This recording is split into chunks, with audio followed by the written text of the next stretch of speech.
that better, Joanne? Can you hear us? Is that better?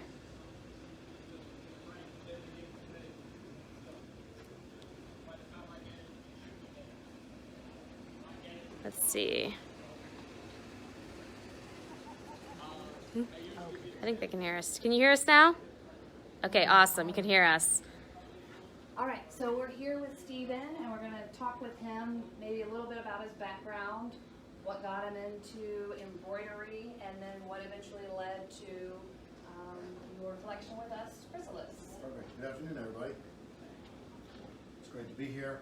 A little bit of background is I've been an embroidery designer for 25 years. It feels weird to kind of say it that way. But I started the first 10 years that I've been doing this. I worked in as basically a freelance artist in New York. So if you were a dress manufacturer or a designer or a textile artist, you would hire me to take your design and turn it into embroidery. So it could be children's wear one day, home deck another day, and then your runway couture the next day. And for 10 years it was really like a potpourri of styles all mixed together. So I was forced to really learn how to do all these different techniques. And then around 2000, 2001, a lot of those jobs in that industry basically went overseas, and we've all heard that story. The whole industry started to change, and that's when I formed the company Anita Goodesign. And what we did at Anita, and still do, is create these wonderful embroidery designs using all these techniques I learned in really high fashion, and adapting them to home embroidery, home deck, home sewing, and to allow, I think, home artists to create the same works that you could in fashion or high-end home deck. And Anita's been doing that for years. In addition to that, 5 years ago I started doing fine art. So the difference between what I do at Anita Goodesign and what I do in my own Stephen Wilson studio is similar but different. With Anita, we concentrate on quilting and sewing and basically home embroidery side, and we include tutorials and step-by-step photos, and we really want to teach you how to do things. When I create an art piece, I don't have to teach somebody how to do it. I just kind of create. But how it works is a lot of the art pieces, which you'll see when we go back in the studio, get adapted to Anita Goodesign collections, and in this case, fabric with FreeSpirit fabrics. And a lot of the pieces I've done at Anita Goodesign also adapt to the art side as well. So I think both of my creative outlets kind of play together and tie in together. My current project, now that you caught me in the studio, is I'm actually, a lot of the inspiration comes from vintage and things like that, and this particular one is these vintage textiles. I have the book right over here, and this is a book that's from 1910, and these are all hand-painted textiles from France, and these would have or did turn into jacquard fabrics, and every one of these little squares is hand-painted and done one at a time. It's pretty amazing that this is what the pattern making looked like that long ago. The book looks like it's right out of like a Harry Potter movie. Yeah. So where do you go from there, from that book to the digital So world? I'll look at this book and I'll say, oh, I love this image, or I love that image, and I scan it in, so I digitally bring it into my tablet here, and this is a big Wacom tablet that basically I draw and draft on. So if I showed you the pattern that I brought in, and just hide all these threads. So this is the actual image. So I have an image like this, and I'll zoom in on it. You can see all this detail here. And then I use this stylus. Now I'll bring the thread in. This actually, I just finished this one, so it was perfect timing. And then I trace all these little segments in thread, and you wind up with this beautiful fabric that the artwork is actually 100 or almost 200 years old, which is kind of amazing. Yeah. Think of it that way. Yeah. Then this gets sent onto a USB stick and put into the embroidery machines, and we'll run tests on it and make sure it runs perfectly and stuff like that. And that's basically how a design collection develops. So this one is going to be an art piece as well as a collection we're releasing through Anita Goodesign later this year for for holidays. That's going to be my signature series. So it's really these limited edition art pieces that are able to stitch on the home machine for the first time. Cool. So I see some images of the butterflies on your screens, your monitors back there. Was that part of your inspiration that kind of developed into your line with us, Chrysalis? Yeah, I mean the butterfly series. I did this was about a year ago. I did a series called Shine the Light When It's Gray Out, and it was really about current events. And I really don't do a lot of political pieces, but this was about my daughter had just been born, and I created all these backgrounds that were like kind of represented society in a way. They're swirling and dark, and the butterflies were supposed to be they shine a light in the darkness. And Cool. So symbolically, that's what the butterflies meant. And when we go in the back in the studio portion, you'll see some of these oil paints, and the pieces started out really kind of again dark and swirling, and the butterflies kind of explode off this background in dimensions.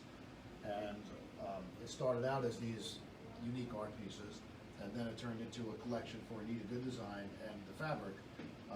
Each butterfly was hand digitized and drawn, just like you saw here on the screen, and then they kind of progressed into what they turned into now, which is beautiful quilt fabric.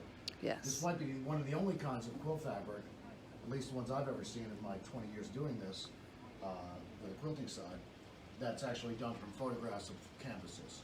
So when you look close, you'll see that they're all, in the fabric, they're all embroidered butterflies, digitally transposed, but the backgrounds are all oil paint, and there's a lot of movement to them. So that's kind of what makes it really kind of interesting. Okay. Well, let's take a walk, and so you can show us the pieces that you had mentioned before that kind of inspired this collection. We'll go into the studio section. So that's the quiet office. Back here is where I should make pieces. So we have, Gorgeous. there's a lot of stuff. These are the So much to take in. these are new pieces. This series is kind of like really inspired by a quilt sampler in a lot of ways. How you do a quilt sampler, you do each box, each block has a different quilt pattern. And I kind of dissected that and transposed it here.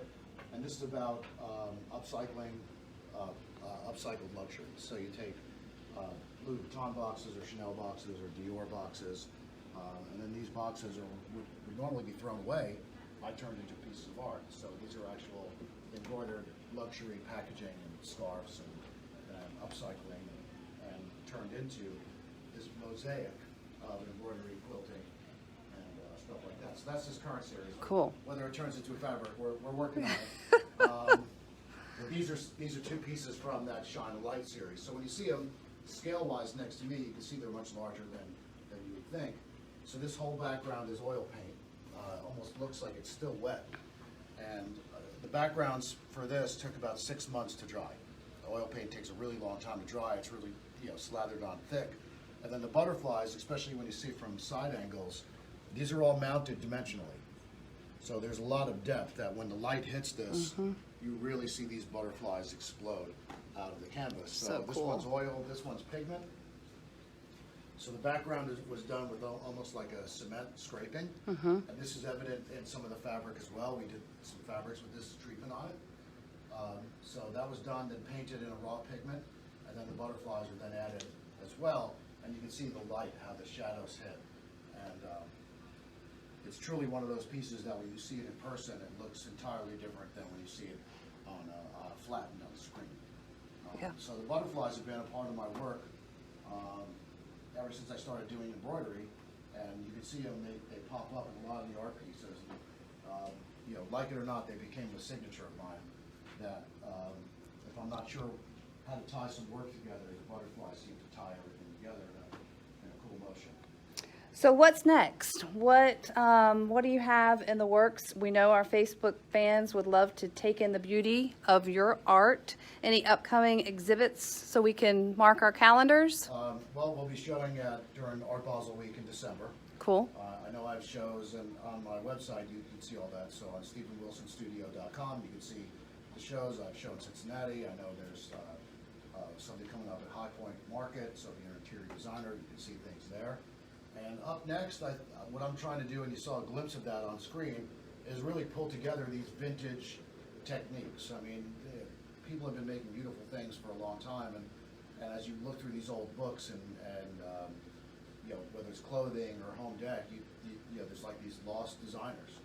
And so we've been like looking for these antique and vintage prints and patterns and kind of transforming those patterns into modern pieces, which is what you can see, you know, here. It's like the tapestries to me are amazing, and some of these tapestries are based on, you know, 150-year-old drawings. So Cool. It's kind of cool to take these old drawings, bring them into a computer, you know, redigitize them and stitch them out, and all of a sudden they look modern again. Bring them back to life. Like Yep. everything is old is new and new is old, and it's kind of mixing toile with tapestries with dimensional butterflies, and that's kind of what's next. Cool.